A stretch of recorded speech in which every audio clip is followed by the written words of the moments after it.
Hello, everyone, and welcome to another edition of the Council. We're bringing back our reviews of content that we find interesting and want to talk about. So we don't have a set schedule yet. We're just kind of going to do these as we're available and as things come along that we are interested in.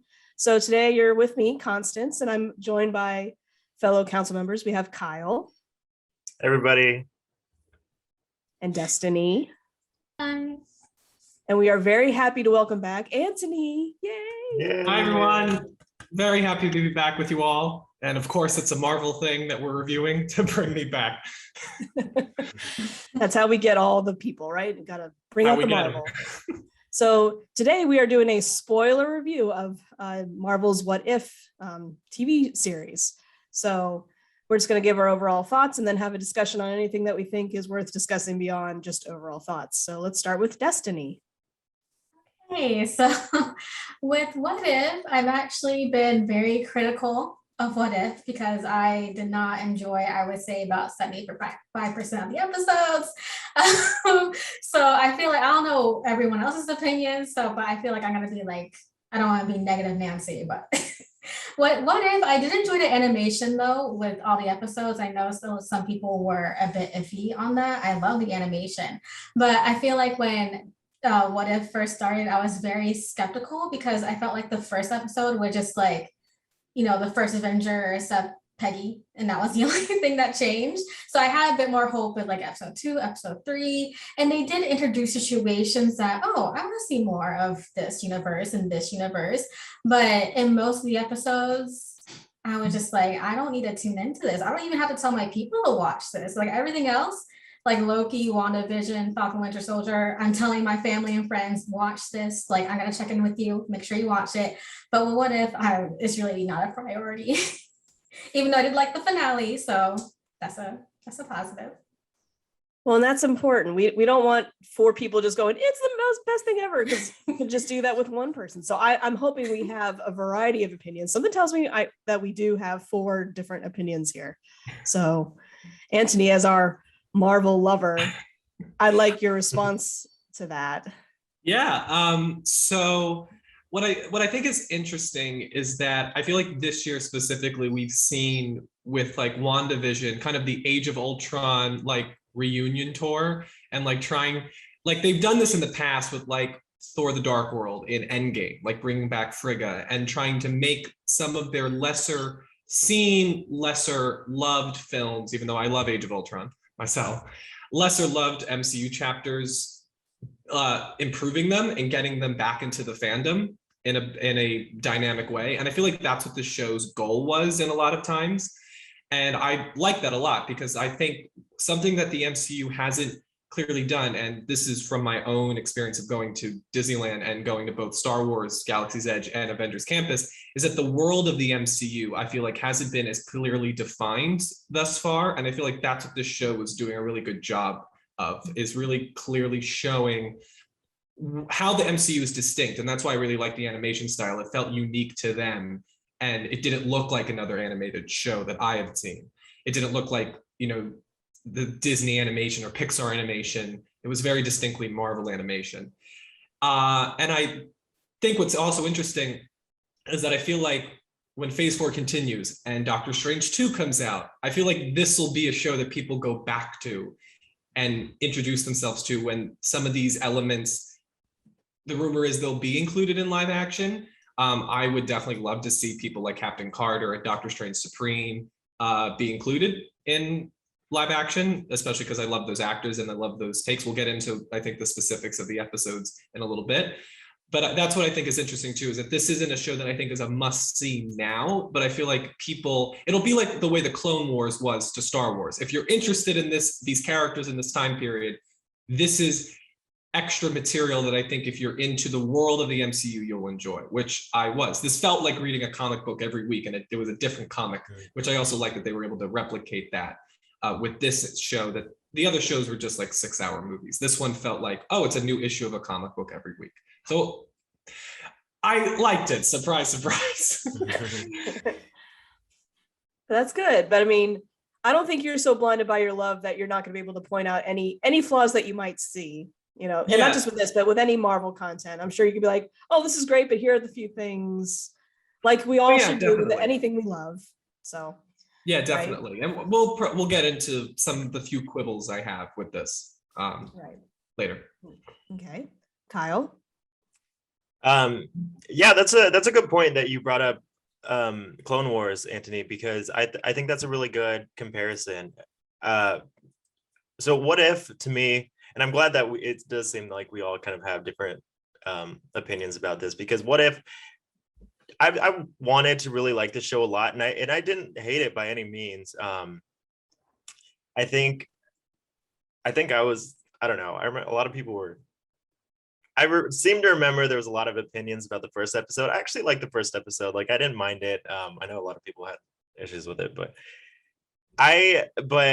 when it comes to what if, I think it's a great idea, first of all, because obviously there's the history from the comics. I mean, there's a whole comic series of what ifs, and I think those have always been really fun. I've read quite a few issues of different stories, and again, like when it's like DC's like Elseworlds versions. You know, it's like there's so many great stories that take place outside of the regular comics universes that get to explore all these things that you wouldn't normally see.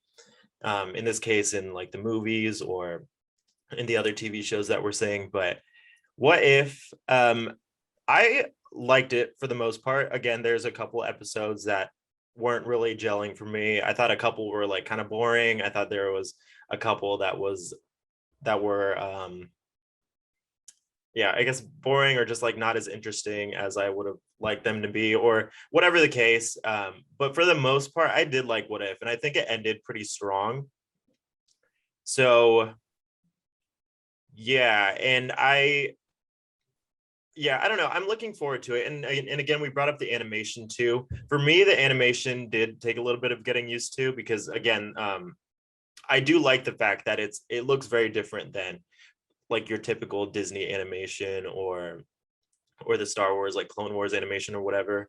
To me, for when from the first episode, it looked to me like The Sims. For some reason, it reminded me of The Sims, just like their facial like animations and their expressions. So that definitely took some getting used to. But yeah, I say for the most part, I did enjoy What If.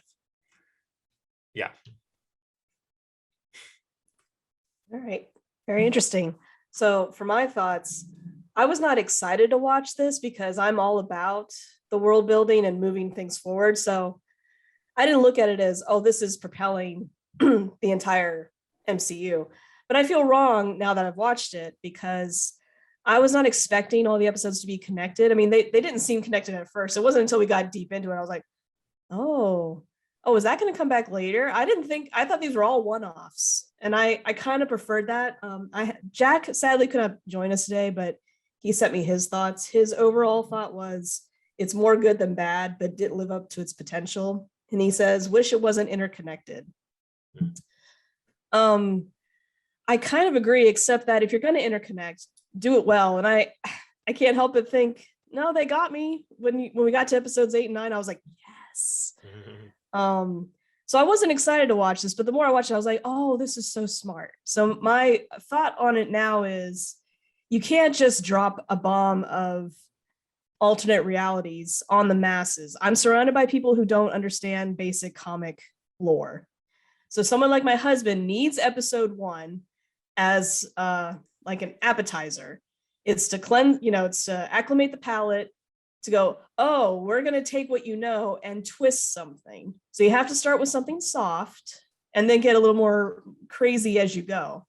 So even though I'm not a fan of episode 1, I think it's a necessary episode just to get people who are like not in the right headspace to comprehend a What If or Elseworlds, whatever you want to call it, so that they're like, oh, okay, this is where we're going. This is the whole point. So I liked it as it went on. Now I hate episode 7 with a passion, and we can talk about that in a minute. But episodes 8 and 9 brought me back. So I almost stopped watching. I was so upset. I've never been so upset before, but those two brought me back. So I went into it going, oh, I'm just going to watch it just because Marvel doesn't tend to make crap stuff. I'll stop watching when it gets crappy, and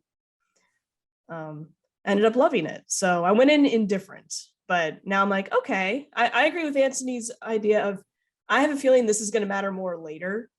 But if you can know about it now, maybe if little things pop up, you'll be like, I catch that reference, which is what Marvel's all about. That's their bread and butter, right? It's all about laying that groundwork so that later there's this big payoff, because they're very good at delayed gratification, right? So those are my overall thoughts. So how do we want to break this down? Do we want to just go episode by episode real quick? Because there's only 9 of them. That may be the easiest way to go through it. If not, we're going to be jumping from everything to everything. So, Right. We said a lot about episode 1. So sounds like Kyle loves it. Okay, I didn't say that. I didn't love it. Well, you liked it more than Destiny. Let's put it that way. Right. Okay. I think anyone can like episode more than me. Huh? I think anyone can like episode 1 more than me. Yeah. I mean, I think it's fine. I do think it's like, it's just that thing you have to go through so that you know what's going on in case you have no idea what this is conceptually. Right. That's true. I get that point, but it's not just for me with episode 1. Looking back, when we got to the finale, it's not just that I don't like episode 1, because I kind of get the point of this is a good appetizer for people who maybe they haven't been introduced to multiple universes, and it's like a good, soft start to it.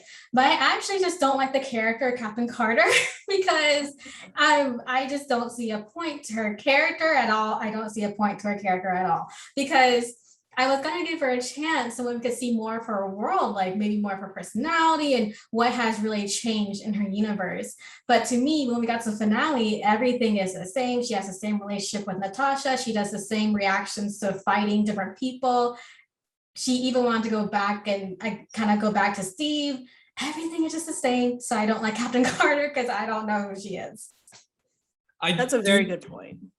Yeah, I do think something's brought up, and this was one of my things that I recognized with the first couple episodes, because I feel like the first 2 were the ones that were like, it's this movie, but it's this character instead, with Captain Carter and then T'Challa Star-Lord.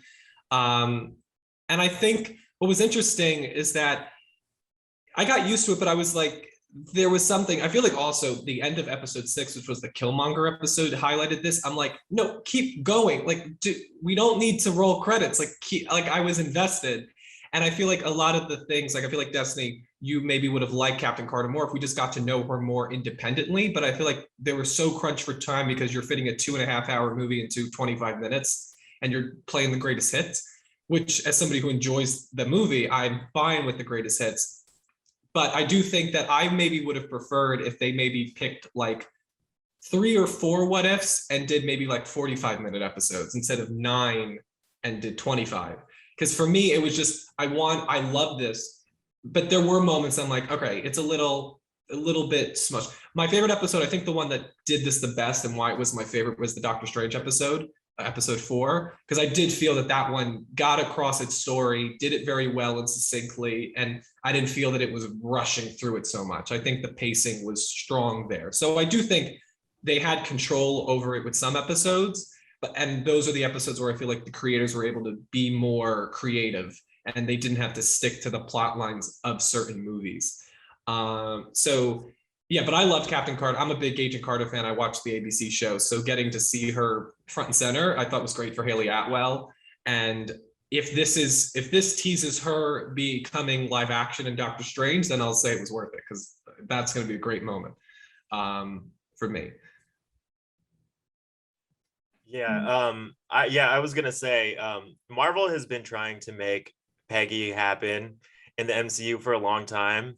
I see, that's the thing. I was never into Agent Carter, and I never watched that show. I never watched Agents of S.H.I.E.L.D. either, to be fair. But when it comes to Peggy, I think that's why I did like episode 1 a little more, because she did have this alternate storyline of her getting the super soldier serum. So to me, it's like finally she was actually starting to become like this interesting character, rather than them just trying to like do whatever with anyway. But also, I mean, again, like I liked it. I didn't love it because there was also like things, I think we've heard like this comparison too, where I I don't know. I think it's hard to ignore that there was like a lot of maybe Wonder Woman parallels there with, you know, with the shield and the sword and the boyfriend named Steve in the World War setting. I mean, it was almost like right in your face. But I don't know. To be fair, Yeah. Wonder Woman did put her in a World War setting after Steve Rogers. True. So it's kind of, they're both taking from each other. I like to think that Kevin Feige saw Wonder Woman and was like, all right, well, you're going to take World War I setting and a guy named Steve, or we'll take the sword and shield.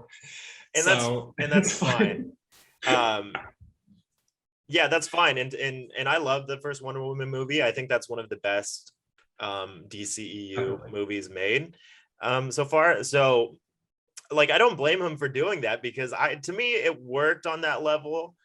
And yeah, I don't know. I think Captain Carter has a lot of potential, especially if she does end up coming to live action. I would be excited about that. I mean, just to see a fresh take on the character. And it's interesting too, because this isn't a character that's come from the comics. This is kind of like, this character, Captain Carter as a character, is like solely made from this TV series. So I think that's really interesting, and they have a lot of room to go anywhere they really want to go with the character. So to me, I think it has a lot of potential. So that's why I liked episode 1. These are all good points. But Destiny brings up a very good point, and it dawned on me as she was speaking. I was like, you're right. It is weird how we get to episode 9. It's like, okay, now we're doing Winter Soldier. You know, I agree with her on the level of, you don't want to replace Steve, and you don't want to switch her and Peggy and Steve, and she goes the exact same path that he would go. Like, she should have her own path, you know, because otherwise it's like, well, what's the point of switching them if you're gonna have the same outcomes, where she makes this big sacrifice and has this 70-year jump, you know, and then is doing all the things that he would like. She should have. This is why I've never been a fan of like the Batgirl and Supergirl. I don't need the female version of these male first created characters. You know, let them be their own things. So that is a good point. I didn't even think of that until she was describing that. I was like, you're right. It's almost like she's inconsequential. I don't think, but I agree with Anthony. I don't think they mean to do that. It is interesting that they chose 9 episodes and that they are so very short. Maybe they just didn't have the time to animate more, because animation takes a long time. So I agree with that point of maybe they should have been fewer stories that were longer so that they could be richer, because the potential is there, right? I mean, it feels like a comic book, I think, in the approach that they did, which works. I think it's just maybe whiplash from us getting such in-depth stories for so long, especially coming off of the other Disney Plus shows, that it was like, wait, there's so much there. And especially because they involved so many characters in every episode. That was another thing. And it was just like this, it was this interesting dynamic. I will say though that I do love that the Captain Carter Natasha friendship in episodes 8 and 9, or just 9, I think. And I would love, if going forward, if they team her up with Yelena in live action. I think that'd be really cool. I think that, and that would maybe, to Destiny's credit, and Constance, you brought this up too, taking something that is different, because that would definitely be its own thing. Steve never met Yelena, unless there was something happening in between Infinity War and Civil War that we didn't know about. And that would be a way to do something interesting that still feels true to the character. Right. Yeah. All good points. Well, let's move on to episode 2. There's a lot of mixed emotions with this, because it does star Chadwick Boseman. You know, What If was the last project he worked on. And so there's a lot of built-in love around it, just because it's a little, we always feel this way when we lose an actor, but then their work comes out later, the last thing they worked on. I do think it was very poetic that I disagree with Kyle that I don't think this is just Guardians, but it's not, our Star-Lord, it's T'Challa, because he actually was able to talk Thanos out of pursuing that plan. Of course, T'Challa would be the one who does that. That is just so beautiful. So to me, it wasn't just Guardians regurgitated the way episode 1 was, because they introduced plot lines and characters that you wouldn't have known about in a different state of mind, you know? So it's hard to talk about, like, you don't want to point out what's wrong with it because you feel like you're being disrespectful, but, you know, this is a work of art and it's meant to be, judged. So what are our thoughts on episode 2? Well, I really loved episode 2. I think it was after, because since episode 1 disappointed me, and like you said, um, it didn't feel like just a Guardians of the Galaxy rehash to me because there were so many changes. And I remember I was watching the episode, I'm like, where's Gamora? Where's Gamora? And I realized because he talked Thanos out of the whole 50-50 thing that Gamora wouldn't be with Thanos. So I love that Nebula had a high more of a role. And of course, with Chadwick Boseman passing, I think it was a very poetic, inspirational episode for him to have. I know it wasn't his last episode because he had voices in other episodes, but for the T'Challa as Star-Lord episode, even what they tease at the end where Peter Quill is still on Earth and what's going on there, and Ego is gonna go get him. Because okay, I'm already going to the finale. I'm sorry, but when they tease Star-Lord, T'Challa Star-Lord sitting next to Peter Quill, I'm like, that's a spinoff. Like, what is going on there? I want that.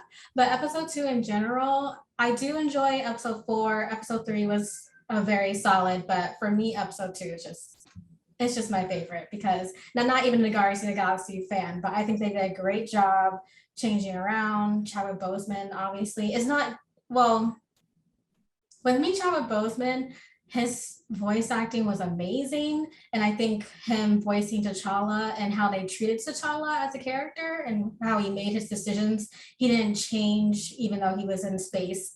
So I really love that.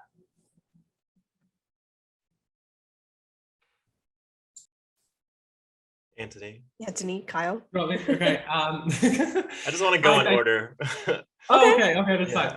fine. Yeah, I found this episode to have a strong emotional center, which I think powered it, and I think it had some cool action with the Collector. I thought that was a lot of fun. I think, yeah, it was, for me, it was another episode that was subverting some of the tropes of the movies it was in. It did, I do think, I agree that it definitely played with the Guardians movie more in terms of different scenes that were there. I thought Nebula's hair was amazing. I thought that was a cool touch. It was just, this episode was both, it kind of embodied a lot of what we love about Marvel. It was fun, it was touching, and of course, Chadwick Boseman's performance was, I think it's you're unable to divorce your opinions about, the work against, what we know about it now. But I do think it, above everything else, it shows how much of a team player he was and how much he was dedicated to this character. And to see the rest of the team understand the character so well, like AC Bradley and the creative team behind What If, I thought that was really strong. And it gives me hope that moving forward, that they will continue to preserve the identity of T'Challa and what Chadwick brought to the role with Black Panther Wakanda Forever and the future. So yeah, enjoyed the episode. Yeah, I agree. I think when we first heard about this storyline in particular, and that Chadwick Boseman was going to be the What If's version of Star-Lord, to be honest, I was like, my initial reaction was like, oh, like that's what they decided to do with T'Challa. I wasn't completely on board until I saw the episode, and I would agree this is probably one of my favorite episodes because they had a lot of fun with it. And of course, I think they were very respectful to Chadwick Boseman and just the character of T'Challa in general. So yeah, I liked it a lot. I think personally, I know there's people out there that believe otherwise, but I think it would be a mistake if they ever, Marvel's already made a statement, about recasting Chadwick Boseman. They said they're not going to, but I know there are people that still want that, but I think it would just be a mistake to replace him, or even, I don't even know if I don't know, it's hard because I do like the character in the show, so, but it wouldn't be the same without Chadwick Boseman. So I don't know if they should continue. It's a hard conversation because to me he's irreplaceable as a character, especially. So yeah, I do like this character a lot. And regarding the episode, I thought the episode was a lot of fun just because of all the like film noir vibes that it had. And Nebula was great, the cha-cha nickname, I loved all that stuff. It was so fun. So So I agree. One of my favorites for sure. I will say though, as the Marvel fan in me, it was the little nitpick of like, hang on, why is he named Star-Lord? Because wasn't that the nickname Peter Quill's mother gave to him? Like that was the reason he called himself Star-Lord. Like that part of me, I was like, did Queen Ramonda also call him Star-Lord? Like that was my one nitpick. I was like, could we explain the name? Because I also was like, does he need to be called Star-Lord? Could he still be like the Black Panther, just in space? I don't know. That was just my own nitpick. That's a good catch because I never would have thought about that. That's why I'm here. So I agree. I just didn't make a note of that. I was like, oh yeah. When I was watching, I was like, hang on. Because again, at this point, all we had was episode 1 and 2. And I was like, so you're doing What If, but at the same time, you're trying to keep everything the same. Again, it's like episode 1 is, it's not Steve, it's Peggy, but the outcome is kind of similar. There's a train involved and someone falls, and then there's this, like, oh, come on. So I agree with you. It's like, he's just who Yondu picked up, but he doesn't have to have that namesake. Yondu did not give him the name. So I agree with that. Marvel invites the nitpicking. So this is what they get. Anyway, episode 3. I'm thankful it's nitpicking and not like big plot holes that are like movies in the making. I don't think you could get to 20, what is it now? 29 chapters if it's 25 movies and 4 shows. You can't get to 29 chapters and have so many glaring plot holes. So, of course it's going to be nitpicks. Yeah. Right.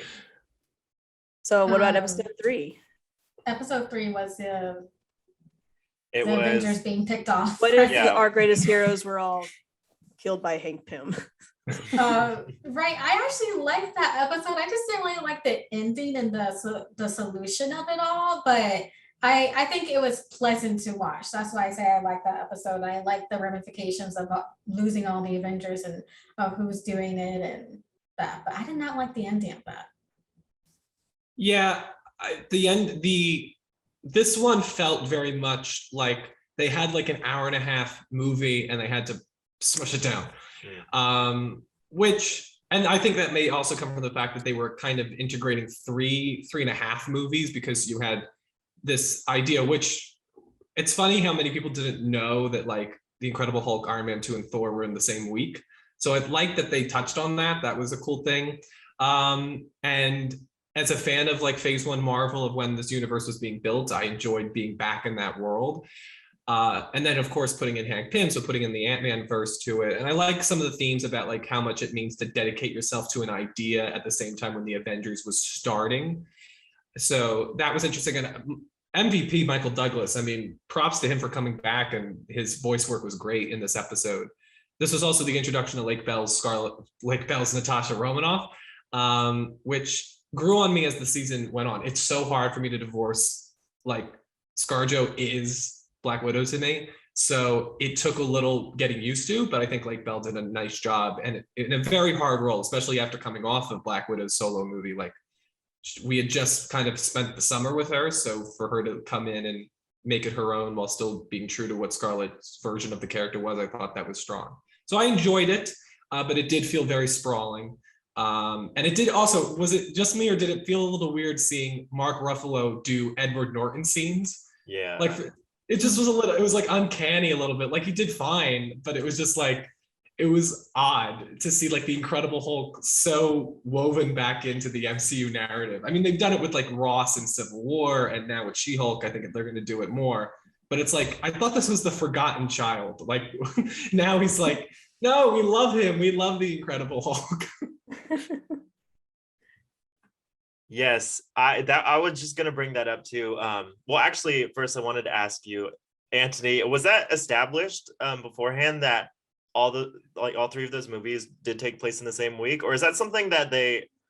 Well, so the end of Iron Man 2, the end credit scene. So Coulson in Iron Man 2 says he has to leave for something that happens in New Mexico, and the end credit scene is he finds Thor's hammer. So we definitely know that Iron Man 2 and Thor are kind of happening concurrently.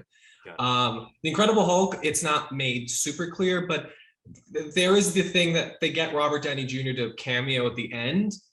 And that was before Nick Fury and like Scarlett Johansson, I keep calling her Scarlett Johansson, Natasha Romanoff profile him for the Avengers and tell him no. So the fact that he was told to go to Ross and say, we're putting this team together, kind of makes me think that means that it was in a week.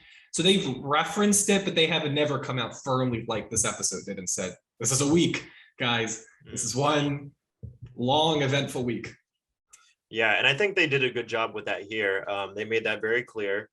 But that was something that I never thought about earlier.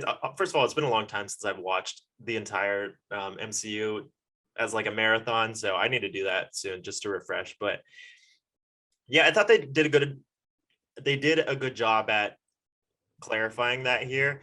And I was going to say too that I think some of the most interesting parts of the episode were the Incredible Hulk parts, just because it does, like you said, it does feel like it's kind of removed from the greater MCU. And just the fact that they brought back Betty Ross, and I was wondering, is she still supposed to be like the Liv Tyler version, or like, I don't know, there's all these questions that I had, and it was just interesting to see her back again, because I didn't really know if that character was still, I don't know if there's still like a future for that character, because obviously her dad's still in the MCU. So yeah, I would agree. If Liv Tyler ever came back in live action, I'd be shocked. I feel like she forgets that she made that movie. Like Ty Burrell, Phil Dunphy was in the MCU, and everybody forgets it because he was her boyfriend in the movie. Like, it's insane. Yeah.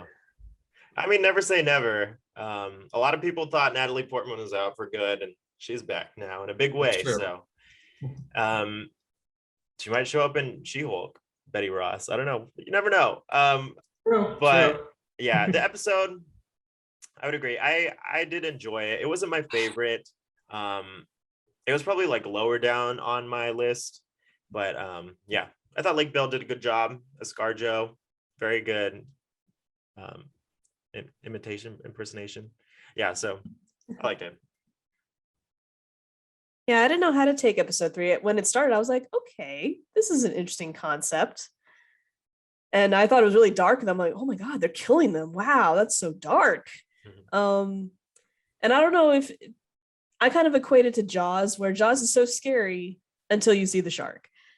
So this is one of those like, ooh, who's doing this? And I was like, I feel like once they tell me, I'm not going to be impressed. And, then they reveal that it's Hank. And I'm like, okay.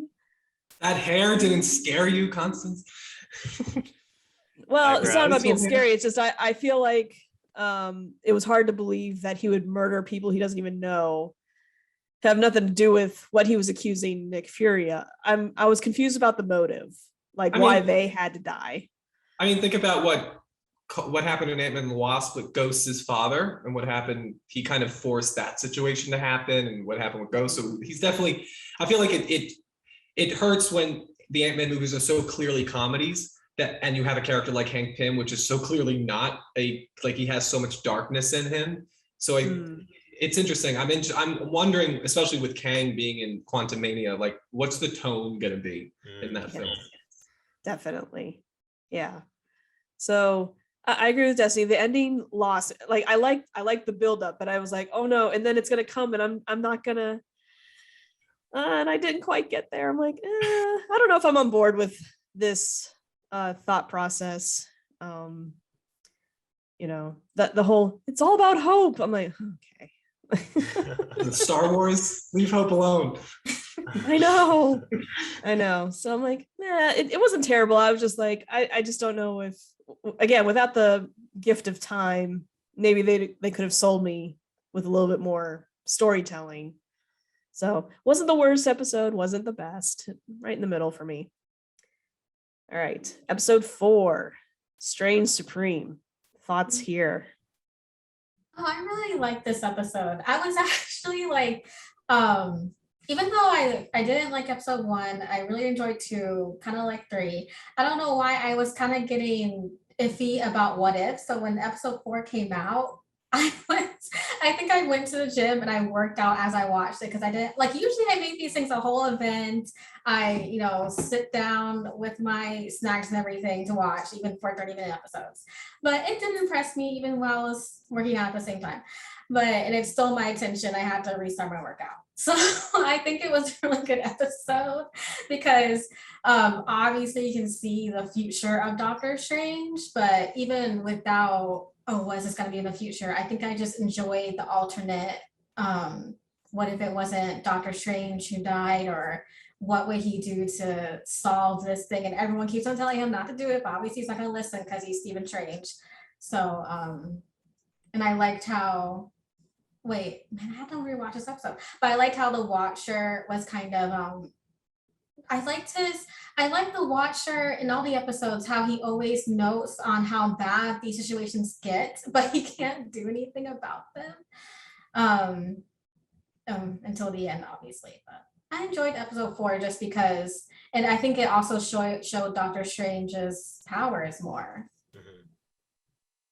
I think if this was ever released on DVD, it made me restart my workout, should be the quote on the box. That's the best.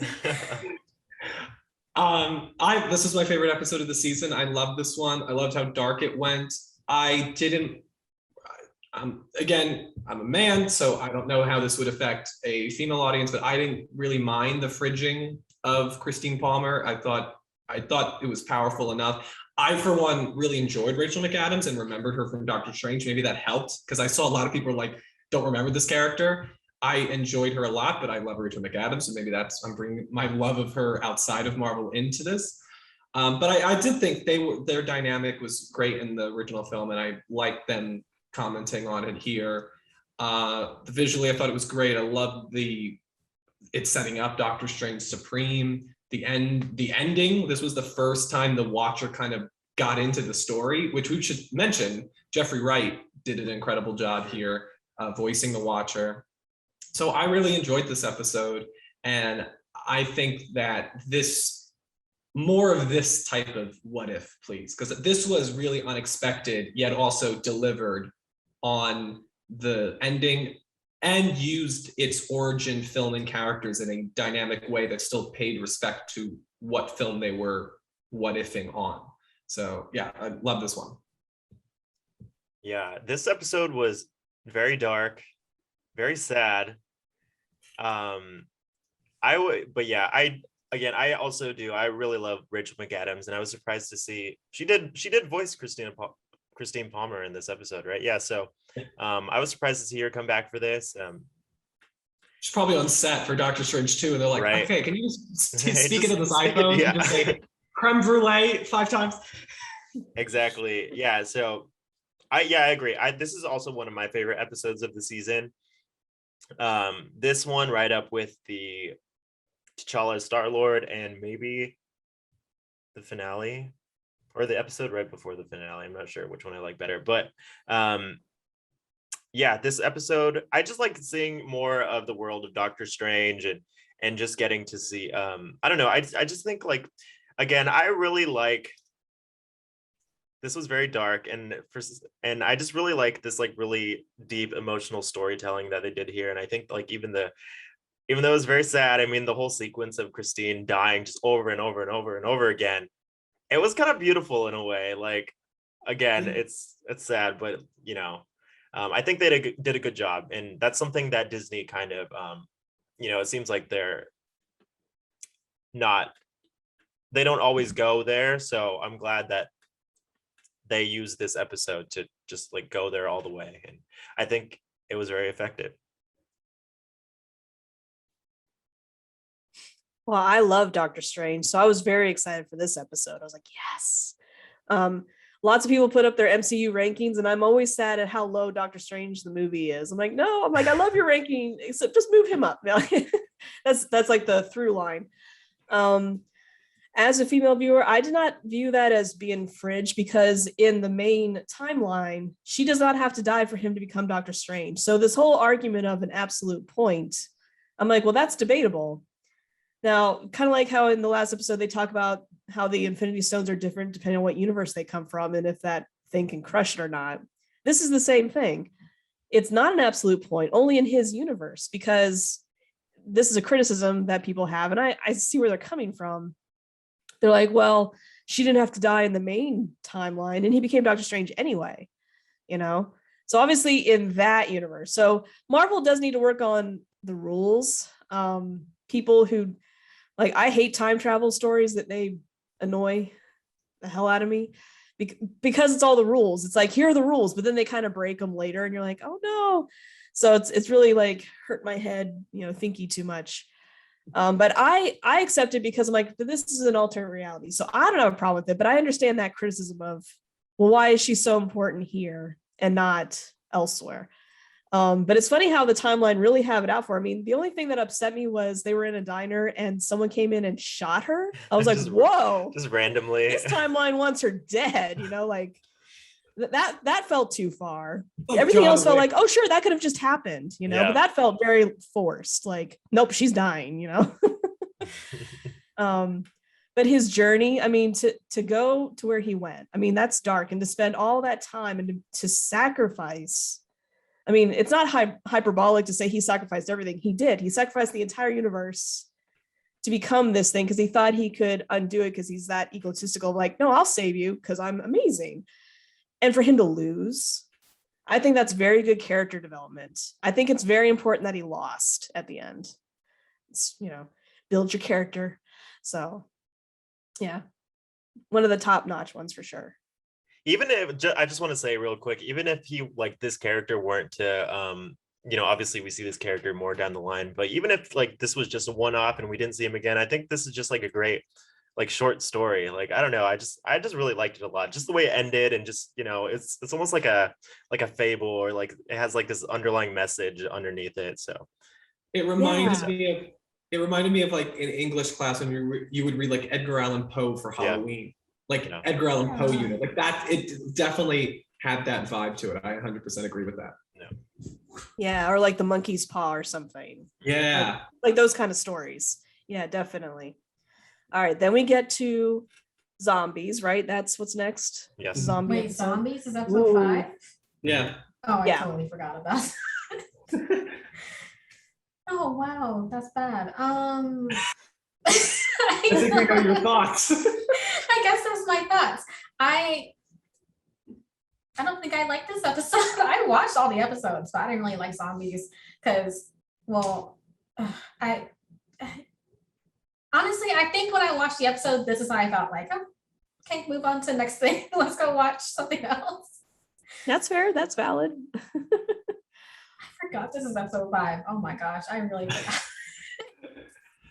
I almost thought it was 6. I was like, wait, which one? I'm like, is it this? Okay, it's this one. Yeah.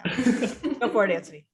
I thought they took the zombie formula and played with it in fun ways. I thought the Grand Central fight was the best because I think that was the one with the most suspense.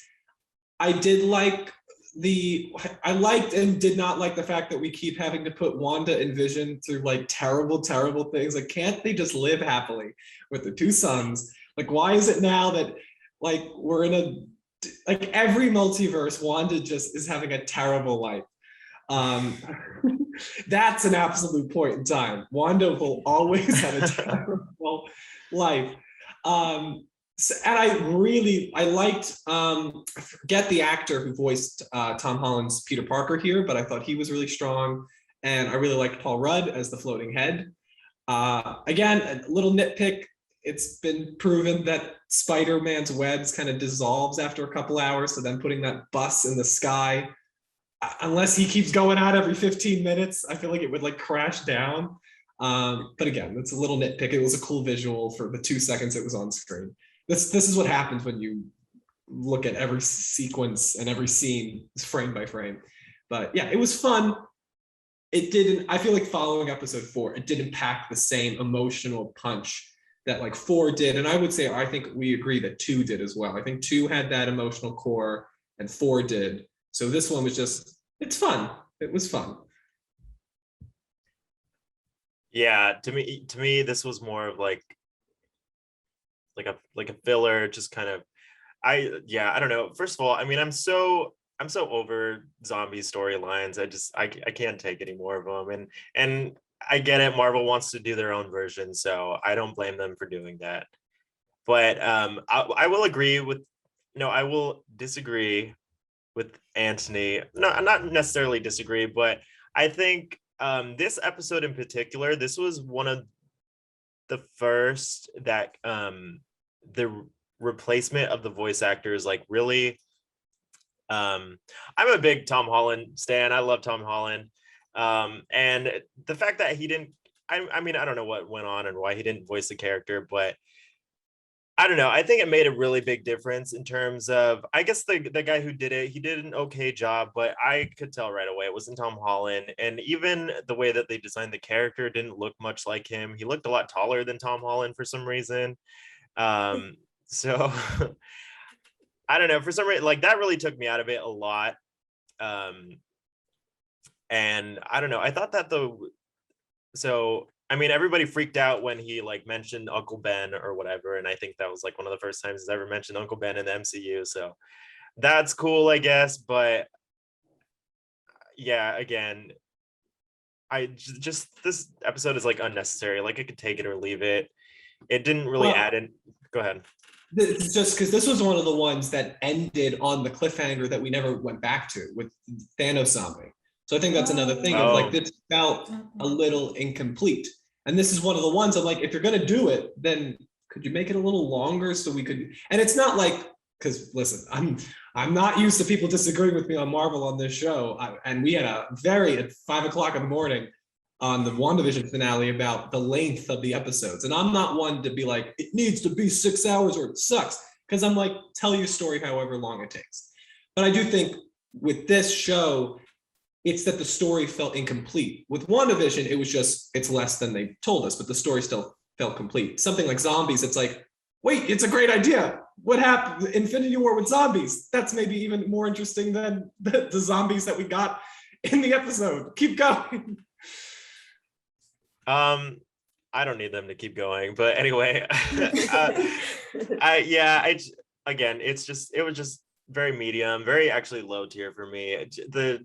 The Spider-Man voiceover and the character in general just kind of took me out of it a lot. And also just one other thing I wanted to mention was the weird friendship between him and Hope. That was weird to me. I don't know. I didn't understand the friendship between them. There was like weird to me. There was like weird like sexual vibes. Like, but maybe that was just me reading way too into it. Yeah, I think that was just okay. I mean, I think honestly, I think what I did not like about this episode, I think this was the episode where the episode started ending in cliffhangers that were way more interesting than what just happened 20 minutes, like for a whole 20 minutes. And I also don't understand how we went from the darkness of episode 4, and then we have zombies, and it's like no one is taking anyone's death seriously at all. Like no moments to really mourn that this person is gone. I know it's short, but what's happening? Hope's death was the one that I think they touched on for a minute. I mean, there's so many characters in this one. And I like that a lot of them were secondary characters like Sharon and Bucky, and they weren't like the leads of the like typically. But yeah, definitely we didn't mourn. It was definitely whiplash, as Destiny said, like coming off of 4, where it's like the whole episode where you feel bad about Christine Palmer, and then it's like, oh no, there goes Okoye. The Bucky's shooting with a gun and he thinks it's gonna work against Wanda, but then he's gone. Yeah. I'm not a fan of zombie stories in general, so I was like, okay, I'm gonna watch this. but they got me with the opening hook when they, because I was like, okay, how are they zombies? Like, explain that to me first. So I like the idea of Hank goes into the quantum realm to pick up Janet. And I'm like, yeah, that's such a good idea of like, maybe she's been down there so long, that's really not healthy. So of course she would catch this. I thought that was a great explanation of how suddenly we're all zombies. That's great. I think that was wonderful stuff. And isn't it funny how so far everything seems to be Hank's fault? He kills the Avengers and then he brings back a zombie virus. So I like that premise, and I agree that I like that we're spending time with characters that we don't get, even Happy. I was like, Happy's here. That's so nice. The tone was weird. it's weird to do zombies, but also try to be jokey. Like Peter, even though this is so in character for him to be all like, how to survive the zombie apocalypse. I'm like, I see what you're doing. That's in character, but it's so off. And like the whole, I got Sharon all over me. I'm like, that's not cool. I like That's a Sharon. human being. I That's not forgot about funny. that. I forgot I too. can't believe Yeah, that to me, that's not, I mean, I get it, but it's kind of like Thor Ragnarok. A lot of people like the movie, but they do think that there's a few moments where like, just let the moment hang there. You don't have to undercut it with a joke. So that's a criticism I heard. I think that echoes here a lot, where it's like, that was a very serious moment, and you're kind of, maybe you're like, oh, don't be so dark, quick, pull it back with jokes so it's not too much for people. So I think the tone was off. And I agree that the cliffhangers more interesting than how we got there. Can I just say also, did anybody else think it was a little like weird for Disney? Because Paul Rudd, when he's like, has the cape, he says Wingardium Leviosa. And I was like, Disney, you have so much stuff that's your own. Why are you cribbing from Harry Potter? Like, I was just surprised. I was like, why are you giving press to HBO and Warner Brothers? Like that, I was like, I feel like that's the first time they've done that. Usually it's like they reference Star Wars and stuff, and they were like, nope, we're referencing Harry Potter. Yeah, I'm trying to think of a quote that would be appropriate. Yeah. If you had to use a Disney one instead. I can fly, I can always fly, I can Star fly. That's good. Yeah, so I actually warmed up to it, but yeah, the tone was a little too all over the place. And it's funny how, and I was expecting all these to be very separate, not connecting at all. So I didn't mind the whiplash of 4 to this, because now if we go into 6, which is what if Killmonger saved Tony Stark? Let's talk about that for a minute, because that's quite a departure from the whole zombie concept. Okay, I have to go. So should I give my thoughts on this episode, or should I just like? Only if it's vital that you want to talk about the last 4. Let's just talk. I have a couple minutes, but okay. So just, I guess, cut that out. But anywho, so episode 6 again. I mean, okay, am I the only one who likes Tony Stark in this group? I don't know, but okay, good. But Good. look, Iron Man is Iron Man is one of my favorite movies. I don't hide this fact, so I'm just gonna keep reminding everyone that I like Tony Stark. I will accept criticisms of him. I'm not like a stan, but I like his character in his movies. But anywho, with the Killmonger, I was fascinated by this when I saw the promo for this episode. Like, why would Killmonger be with Tony Stark? What's going on here? And I thought it was fascinating, but this is another just mid episode for me, where I was just more fascinated when it ended with Shuri and Pepper. I'm like, oh, what are they gonna do? This is a great team up. What's gonna happen? Oh, it's over. But so that's how I felt with this episode, because it seems so clear to me that Killmonger, maybe because we just know Killmonger, but still, Killmonger gets off a weird vibe. So I did not understand, why is everyone so trusting of him, and how did he get so much power, and how did he plan all of this to happen? So I think I got more frustrated with this episode, personally. But okay, I have to go now. Okay, bye, Disney. I'll watch your thoughts later.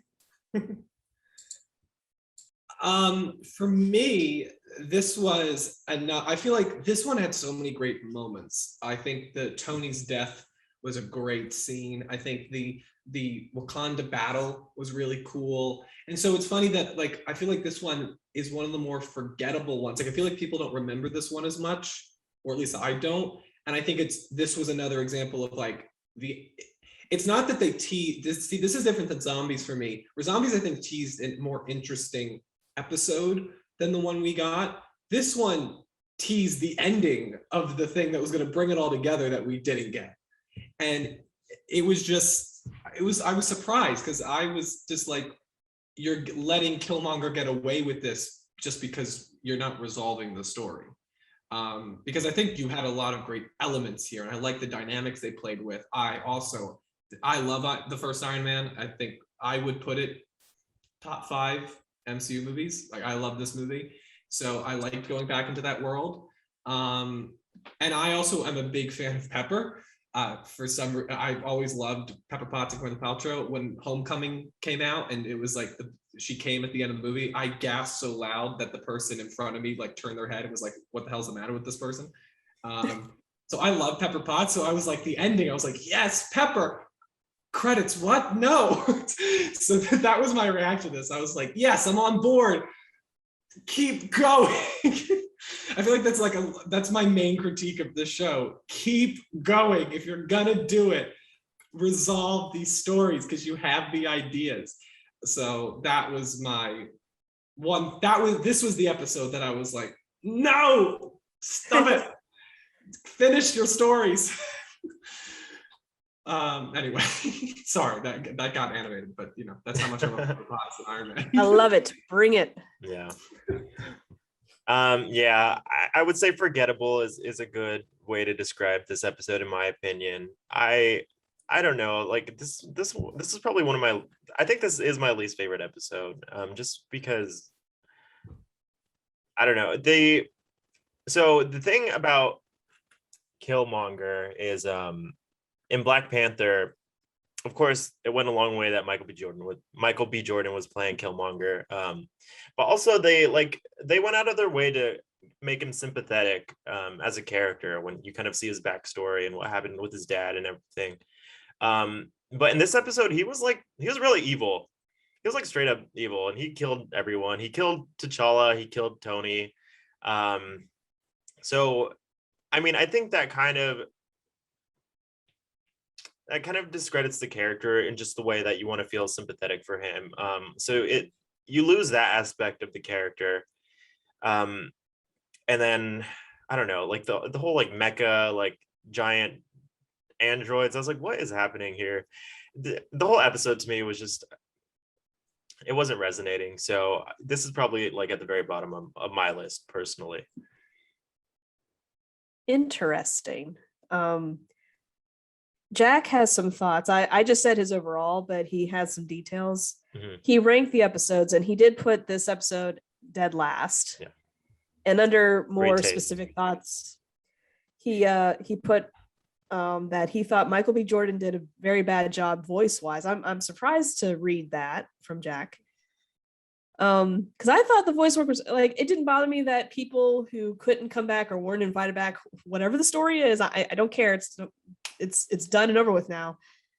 I was fine with all the voice work. It is what it is, and you know, you got there.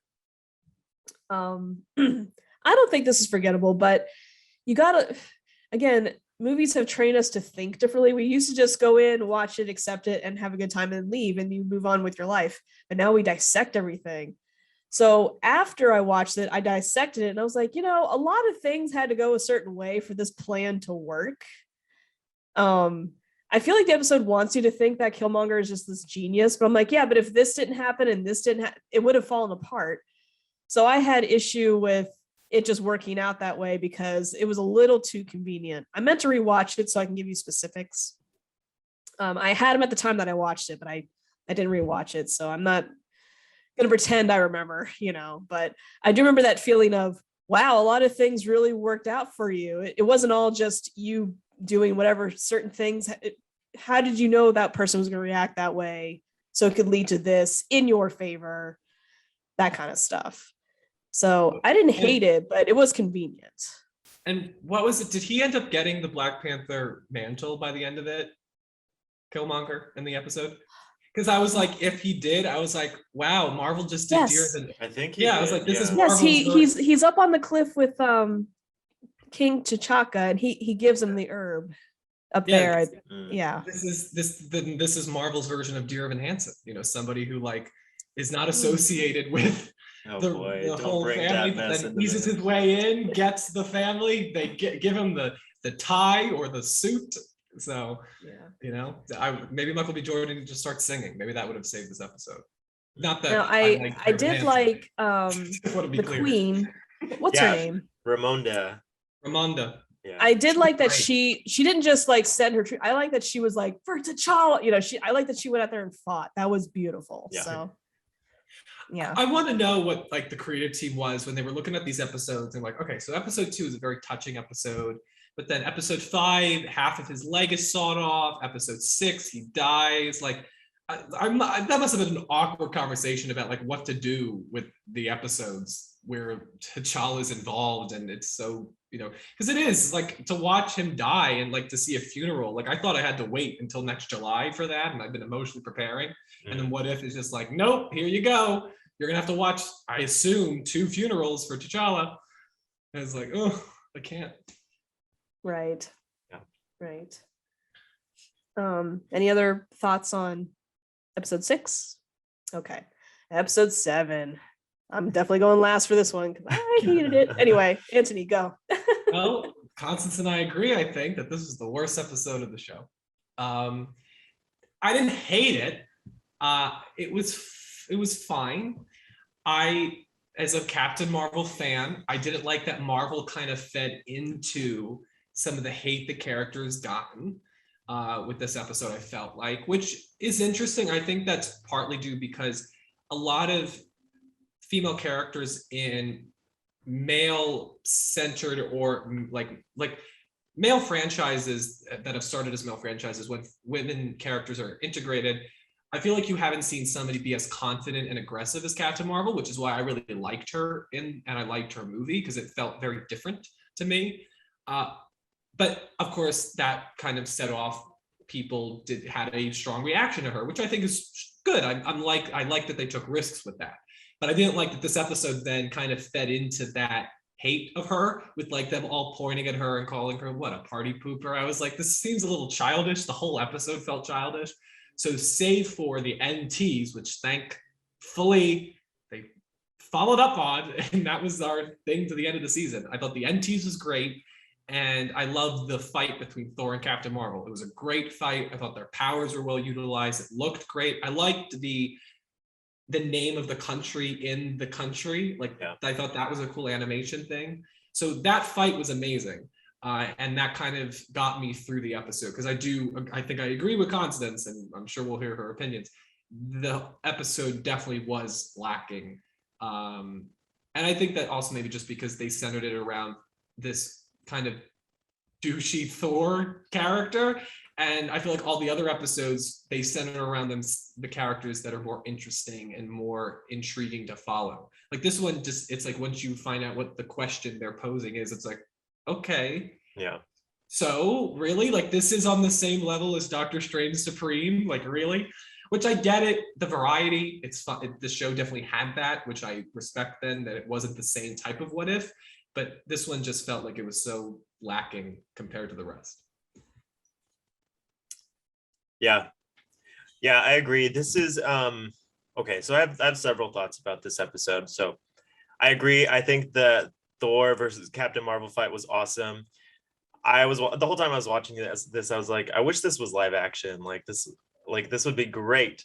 Even the choreography, just like when they're on the ground at first, and they're just like the way they moved was so like I could see it on the big screen. It's like, wait, we need to see this. But so that was great. I loved all that stuff. But yeah, I would agree. So here's the thing. It's because, so when I started watching this, I watch all of these episodes like at the crack of midnight when they drop for me, because I'm still up. So, and again, I like, it's exciting for me because again, I've been trying to like this show. So I'm excited to watch a new episode every Tuesday night at midnight. So I went to watch this, and as it was starting out, I was like, oh, this is kind of fun, because I understood they were kind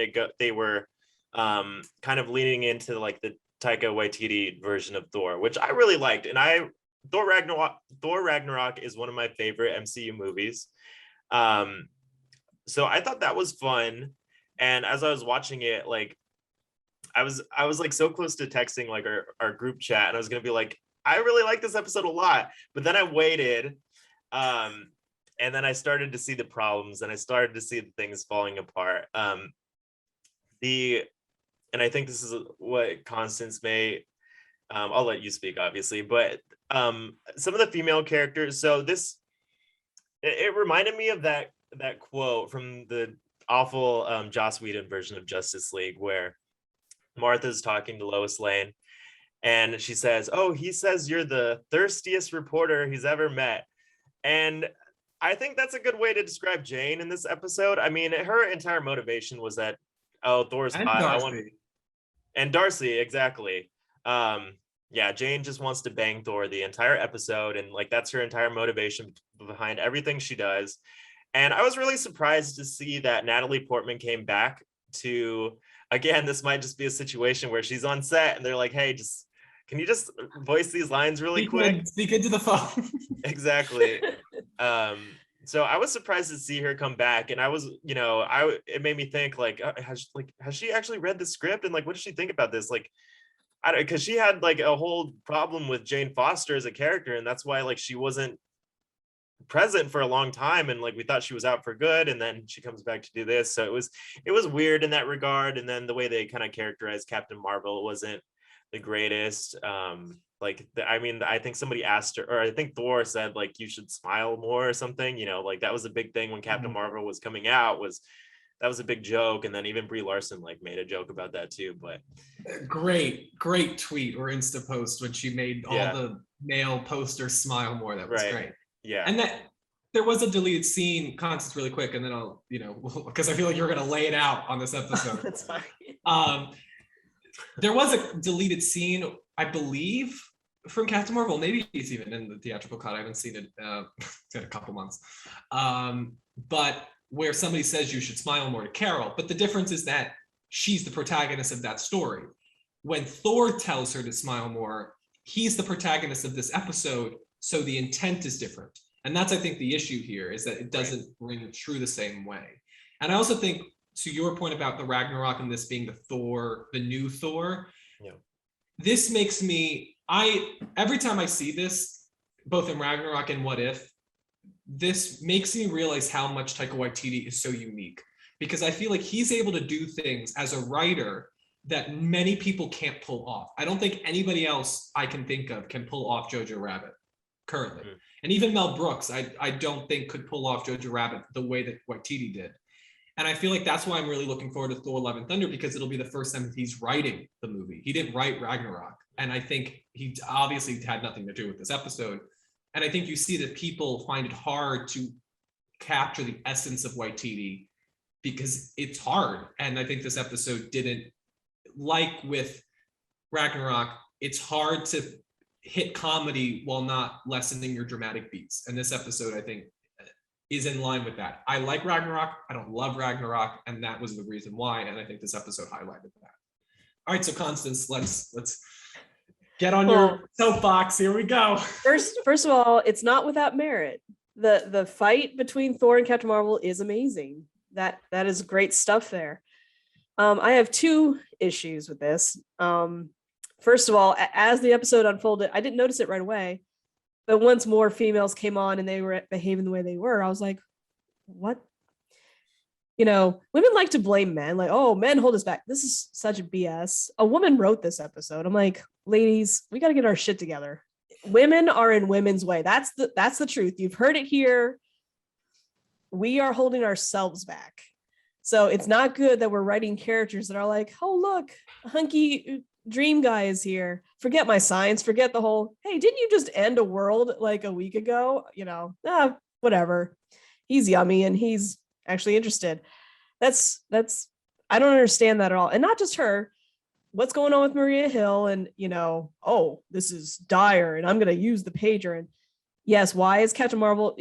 I think it's weird that she came in with her guns hot instead of, why don't we talk for a minute and be like, dude, you're causing havoc. Either kick it down a notch or we're gonna have to ask you to leave. I think it's weird that she just came in like, we're gonna fight.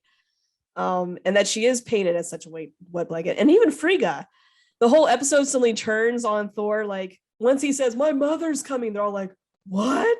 I think it's interesting that everyone was suddenly afraid of her. Based on what? Oh no, here comes the mom. What are you trying to say about moms? Now maybe I have this woman lens on, so maybe I'm overthinking it, but she is a witch, so she has powers. It's not things that the Thor movies were ever interested in exploring, but she is a witch. Yeah. It's yeah, but I don't care for the whole, oh no, the mom's coming quick. We got to straighten up. That just feels so dated to me. It felt like Cartoon Network. And no Yeah. disrespect to Cartoon Network, but that felt what it felt like. That's what it was. Where the rest of this was like, oh, this is a Disney Plus like Marvel show, and this one was like, it feels like those Disney Channel, Disney XD Marvel shows. Yeah. No disrespect if you like them, but there you have to acknowledge the difference in between that and this and What If as a whole. Right. That's only one, it's a big problem, because I'm interested as a woman, I'm interested in more sophisticated, more modern, I'm not saying you can't paint women in a bad light, but don't make everyone's motivation about serving this man, especially since he is a douche. So that's my other problem. Poor Thor. MCU Thor is all over the place. Like, everyone was fine with Thor 1. A lot of people hate Thor the Dark World. I think it's just in the middle. I don't love or hate. It's just kind of there. I don't know why the hate's there. But then Taika Waititi kind of rescued him. People got back on board with Ragnarok, and we loved him in Infinity War.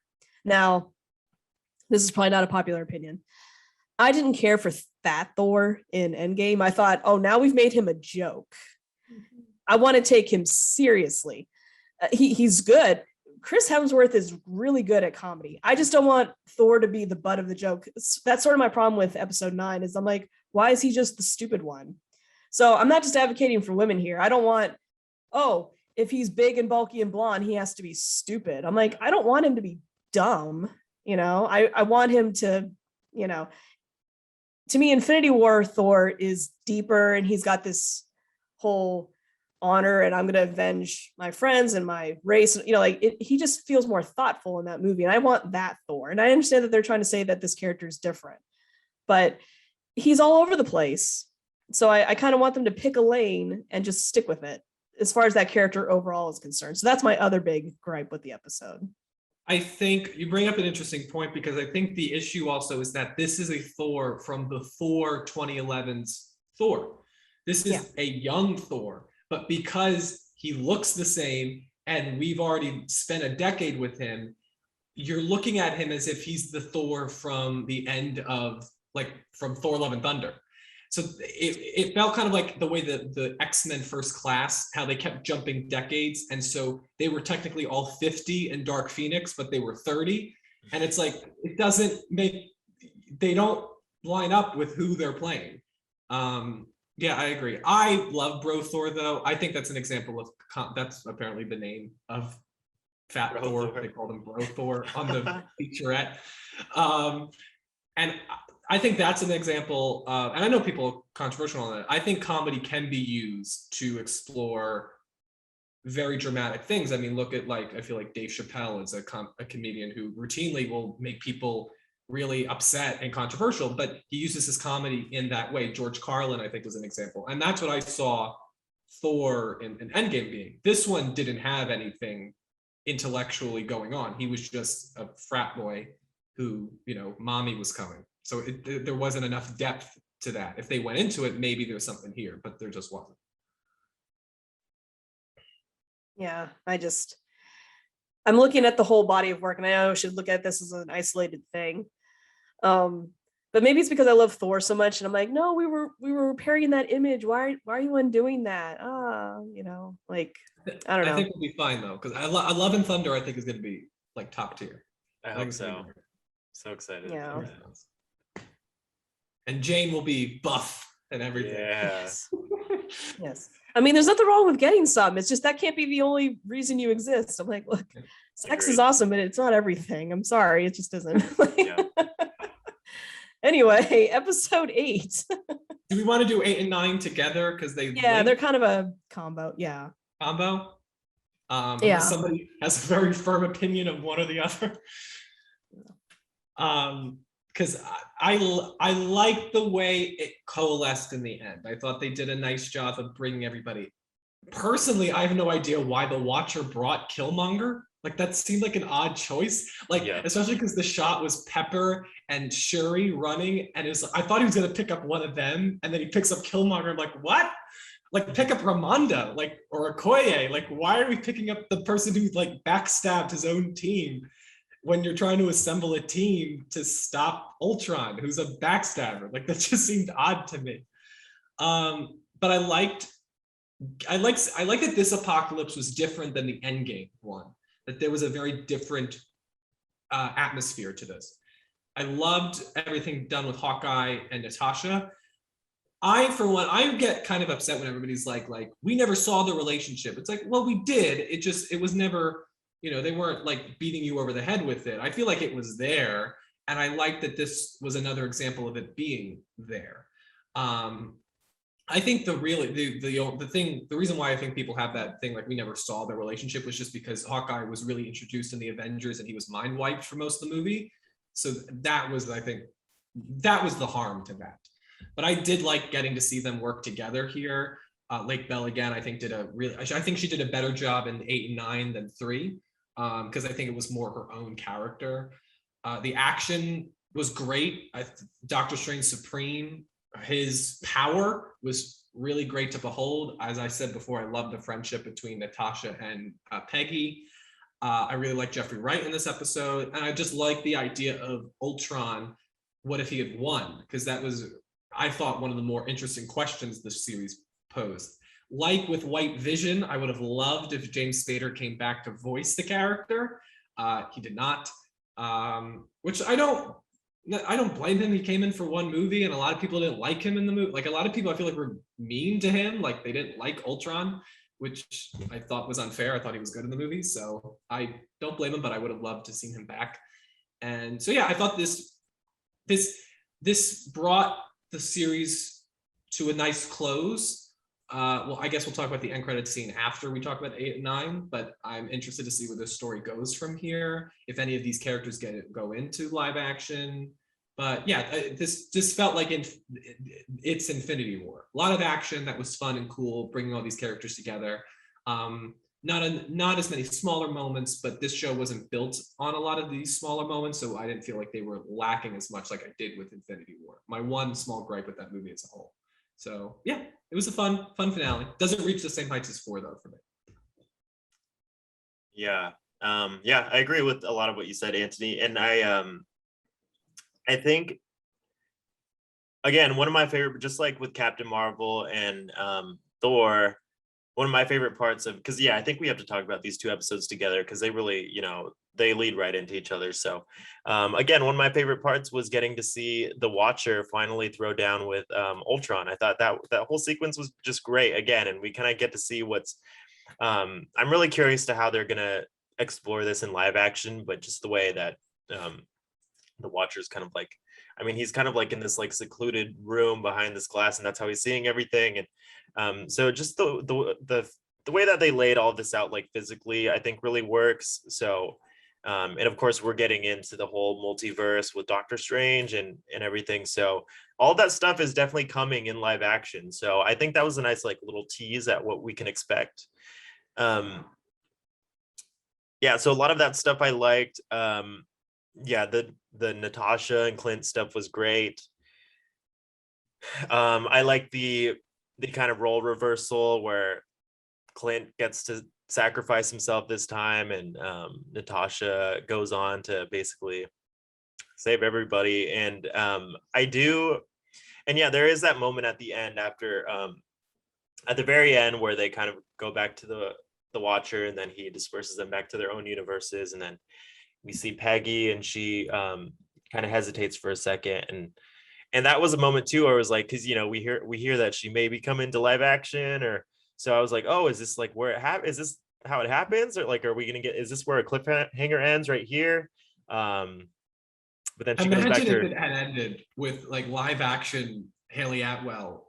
Like that would have been insane. That would have been cool, but I wonder if that would like shortchange the moment of her like debuting in live action. I don't know.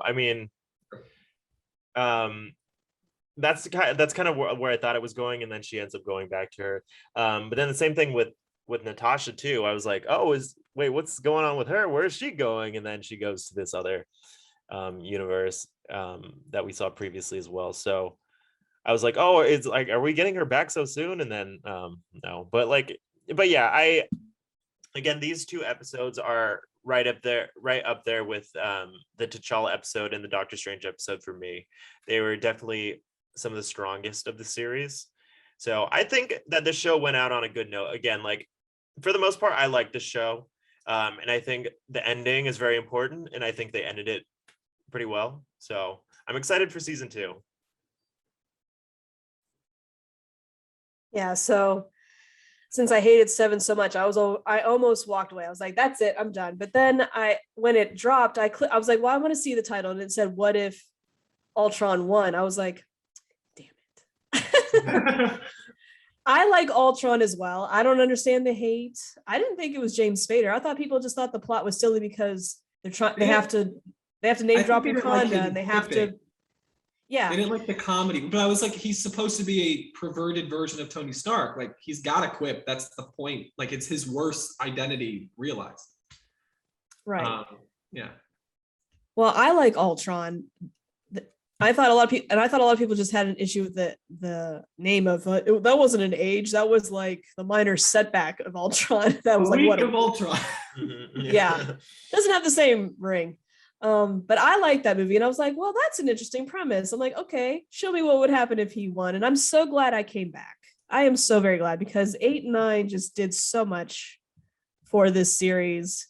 If you were losing faith, I hope other people, if they were losing faith and they gave this a shot, they feel similar.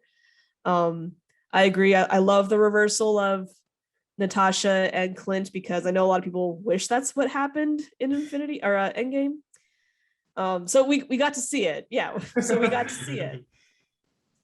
And it was beautiful. It didn't feel like just fan service. It felt pivotal to this story. Like it had to happen. It didn't have that kind of, like, we're just doing this for you. Let go. You know what I mean? It felt organic. Yeah. You know what I mean? Yeah. And I do like, at first I was like, oh, who why is he picking who he's picking? I agree with you. Why take Killmonger? Didn't they say at the end that Doctor Strange and the Watcher have this little chat, and he's like, oh, you saw all the outcomes, you knew that this is it was like the one way, right? I might have missed. If they said that, that's why, because he knew this was going to end. But if that's true, then I don't, because that was my thing with Loki. It's like, if you say that everything is predetermined, then what's the point? Like, if there's no free will, and then you take away something from the stories. So I'm not completely. I didn't like Killmonger being the ending. I'm not completely sure. I want to watch that again, because I'm like, wait, did he just? I feel like I heard something, but maybe I didn't fully catch it. But anyway, I question that too. But I gotta say, I love that Killmonger and T'Challa were on the same team, because it was kind of nice to see them together. Yeah. So even though they were from, and I like the whole, I'm not your cousin. It's like, yeah, technically you're not, because you're from an alternate, but they also are. So it's just nice to see them. And I liked how they used everyone's powers. Yeah. Yeah. I was gonna say, because T'Challa called him cousin. Yeah. One multiverse removes cousins. Yeah. Yeah. What I think Marvel does very well is they don't just say, let's just stick all these heroes in a room and just have them wail. It's like, no, they're like, what if Doctor Strange multiplied Mjolnir 5,000? That was just such a cool visual moment. Like I liked how they combined their abilities. That's something Marvel does very, very well. So the more the fight unfolded, I was like, yes, oh, I love this group. And here's a group that we haven't really spent any time with, because they're a new group, but I was completely invested. So I think it ended on a very high. The only thing I think I didn't like, I'm fine with all the voice work, but I agree. Ultron was the only voice that I was like, oh, I love James Spader as well. Yeah. Yeah. But I was sad not to hear him, but I understand. I'm like, that's fine. Because it was a 2-part, I was on board before it was over, because I had more time. Yeah. I'm interested, because I think Kyle brought up like the future going forward, like how this, because I think that's something we didn't know. I feel like we found this out like the week of release, that this was canon in the MCU narrative. And I'm interested, because I think ScarJo, Downey, Evans, like, I'm sure Feige has this planned out to the end. I think he knows that eventually they're going to run out of character. Like, I feel like once we go through the X-Men, I think he's going to do like the Avengers Force Awakens and bring back the original 6. And you're just going to have one behemoth last movie for the MCU. Because the other thing too, I don't think this is something that outlives Feige. I think he'll end it and that'll be it. So that's why I don't think ScarJo's coming back so soon, because I also think Yelena is such a great character. Like, let's Yeah. build her up. So that's why I think there's a difference between like that and Captain Carter, because I don't think Captain Carter encroaches on the same space that Sam Wilson does as Captain America. So I think she can be brought in, Doctor Strange Supreme. And I'm excited because I do think, I was like, Marvel horror, how is this going to work in a Disney movie? But episode 4, if that's what they're going to do, I think Sam Raimi can pull it off, because that episode did. So it's funny. I think What If teases a lot of very interesting possibilities for the future. And I'm really loving we haven't even gotten to the 2 big ones, the big hitters of the multiverse saga with No Way Home and Multiverse of Madness, but I'm really digging the multiverse so far. And I think they're doing a good job of keeping it as concise as possible for an audience at large. I guess that's my final thoughts of the show overall. All right, Kyle, what are your final thoughts? Yeah, I mean, I would just echo everything that's been said. I think this is, it's a great, so we are getting the multiverse for sure in the main movies of the MCU, but and I think it's fair to say that, probably not every person that goes to see those movies is probably watching this show. I'm sure a lot of people aren't. I know in like some of my circle of friends, I've mentioned this before. Some people are just like way out of the circle and they're like, what's that? I was like, oh, well, I don't have WandaVision? Yeah, exactly. It's like, I don't have time to explain this to you. Like, but so I think this show is, again, I like this show. I don't know if it's necessary like viewing material if you want to like go forward with the multiverse, because I'm sure they're gonna do their own version of like explaining everything. I mean, we have No Way Home coming out, and I'm sure that in it itself is gonna set up. I mean, we've already had Loki. That's kind of like, I mean, all these shows have like kind of done it in some capacity. WandaVision, I guess, and then Loki. So we're getting little threads here and there, but for What If, I think I don't know. I think it's just a good time. If you're a big Marvel fan, then I would definitely recommend to check it out, just because it is like, it's different. It's something new. There's variety, like we've discussed. And if you just like that version of storytelling, again, if you're like a comic reader and you like the out of the main continuity stories, then I think you'll have a good time with this. So yeah, those are my thoughts. I agree. Necessary viewing, I have a feeling later will be like Antony opened with. It might prove itself like, oh, I need to go back, because Black Widow did that to me. When I got to that end credit scene, I was like, well, now I got to watch Falcon Winter Soldier again to pay closer attention to the Contessa. I didn't realize she was going to be so big so soon. That's what Marvel's, they're so good at making you like Far From Home. That little moment with the guy from Iron Man 1. It made me want to go back and watch Iron Man 1 and Civil War. You know what I mean? Like there's every time they drop those threads, you get hungry to rewatch the previous stuff. I think that's like subliminal, like it's like this is our crack, like we just have to go back for more. Constance, do you know who that actor is who is the guy in Far From Home that was in the first Iron Man? That's Ralphie from A Christmas Story. Oh, that's right. That's Peter Billingsley grown up. Yeah. Oh, I might know that, but I didn't, as you asked me. That sounds familiar. Yeah. Too many pieces of information. I love that you're just like this human. I know. Marvel. You're talking about 29 chapters of and I'm calling them 29 chapters because I don't know, projects, issues, however you, Sure. Issues sounds wrong. It's 29 issues. That feels like there's something wrong with them. Yeah. So I'm calling them chapters. I mean, it's insane how It's much apt. this is building. That, we still have apt. what, 3 to go? Hawkeye, Eternals, and No Way Home, right? That's 3 more for this year. Oh my God. Yeah. I know. Busy. But it thankfully, like, I don't like that it's short, but if you value your time, this is not a big commitment. So if you haven't watched it, it's not asking a lot. So you could try a couple. I don't know if you have to watch them in order. Like a lot of people are hating on episode 1. It's like, okay, do you have to watch them in order? Not all of them. you should certainly watch 8 and 9 last. But so if you're nervous about what's been said about 1, maybe skip to 2 and then see how you feel. But I was pleasantly surprised. I thought this would be throwaway, don't care, whatever, but still well made, because I still believe Marvel hasn't made anything that poor. Even though I hate episode 7 of this series, is it poorly made? No. I just have issue with how they wrote characters. It's that has nothing to do with the technical merit of it. So yeah, a pleasant surprise is my overall thought. Pleasant surprise. It makes you stop your workout. Yes. That's it. We'll write taglines for them. Are we gonna talk about the end credit scene? Because this is Yes. Yeah, because this I didn't know there was an end credit scene. I didn't expect one for whatever reason. I don't know why. I should have known there was going to be an end credit scene, but I had shut off the episode like as soon as the credits started. So I didn't know there was an end credit scene until I went to go watch a different review of What If as a series, and then they started talking about it. I was like, what?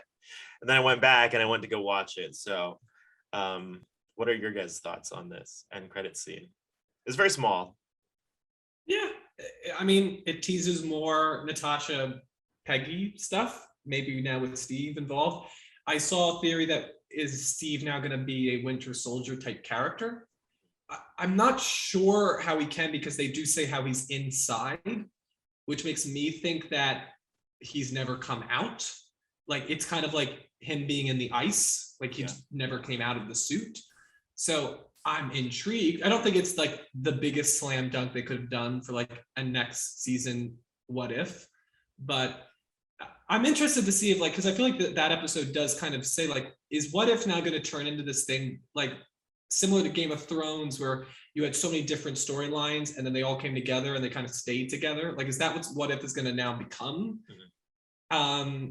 I'm interested. So I guess it didn't get me excited, but it got me intrigued. So it's kind of similar to more of the phase 1, phase 2 end credits rather than the phase 3 end credits. I thought it was a good choice of subject matter because we didn't talk about this. One thing that you saw week to week with What If is, as the weeks progressed, people were like, why does What If hate Tony Stark because he dies so much? That is interesting. But you know who we don't see very much is Steve. Yes, he's in episode 1 and you see glimmers of him, like we see zombie version of him, but we don't see him pre-zombie. So I'm like, oh, well, here's a character that hasn't been in the series very much. So I would like to see him again because we've seen so many other people. So I'm, like I said, until they really make honest to God crap, I'm going to check it out because why not? Ditto. Yeah, I agree. Anything else? Are we good?